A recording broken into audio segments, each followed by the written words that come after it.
According to Deputy Prime Minister and Minister of National Defence Mariusz Błaszczak, air defence systems would definitely benefit Ukraine more, but they are to be deployed near the border with Poland.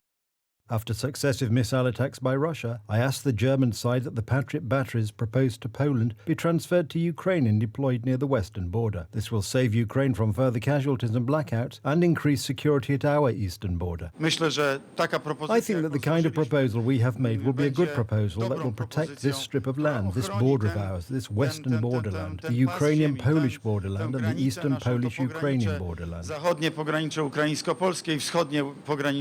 Why Poland? It is possible to deploy Patriot systems also in western territories of Ukraine. The question here is for our partners. What steps are they ready to take to protect both the Ukrainian border, Ukrainian territory and Europe? Experts estimate that the chances of this proposal coming to fruition are from slim to zero. Former National Defence Minister Jan Parish stresses that such topics should be discussed behind closed doors. I'm afraid that there is a strong pro-Russian lobby in Germany which is neither willing to help Ukraine nor even willing to help Poland.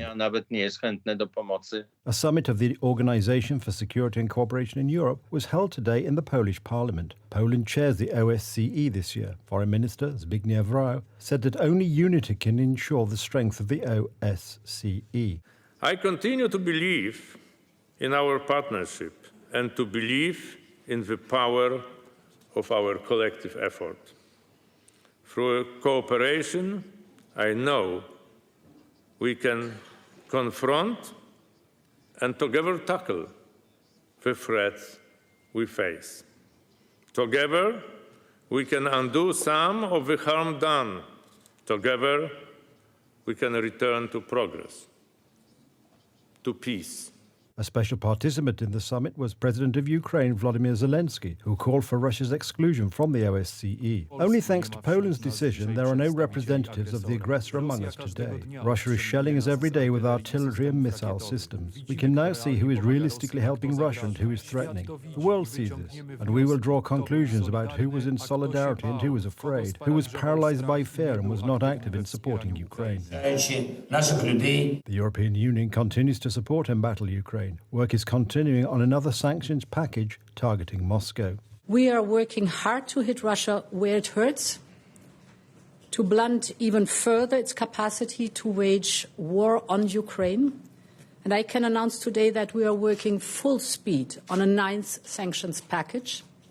And I'm confident that we will very soon approve a global price cap on Russian oil with the G7 and other major partners.